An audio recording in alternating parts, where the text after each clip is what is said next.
Hi, Kashan. How you doing? All right, so let's take a look at a couple of things here. Um,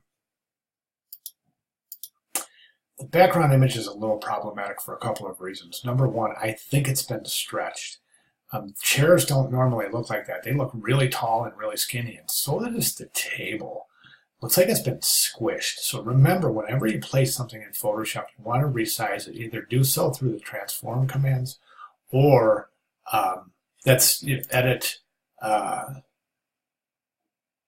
Transform scale, or if you're going to do it manually, make sure that when you select it, and is there a lock on?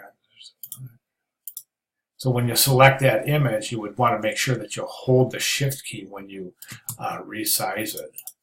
I'm trying to see where that image is. Okay, you got it fit in there pretty good, but I'm just wondering why that looks so distorted. Okay, I'm not a fan of the background image anyways, because I think it's just really hiding your character. Your character, I mean, I had to search around. Oh, there he is right down there, the little guy, right? So I would recommend a different background image. Plus the background image, you can't barely read. I mean, it's almost impossible to read Fantasia Furniture Fairy. So I recommend a different background image. I think the creature looks fantastic. Really nice job. You're showing excellent proficiency. 8 by 10 at 300 ppi. Yes, you are. You've got great job on the shadow. Looks fantastic. Everything looks good. All of your masking is intact.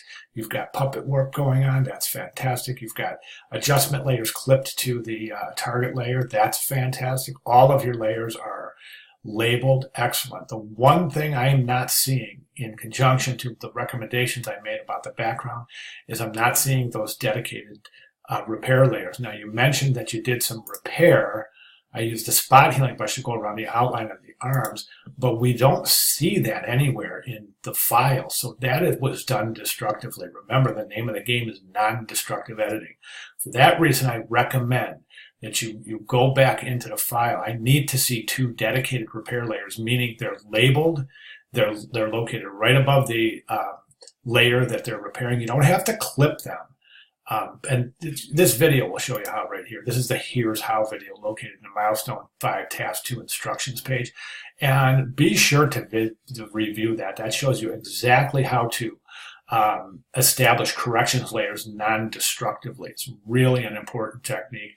And the final technique we'll be learning for this class. So it's very important that you show those 2 layers in your final file, right in the layer palette of your final file. I'll need to see those 2 labeled dedicated repair layers. And again, it's all described right there in that Here's How video. Other than that, background change, and I think you're good to go.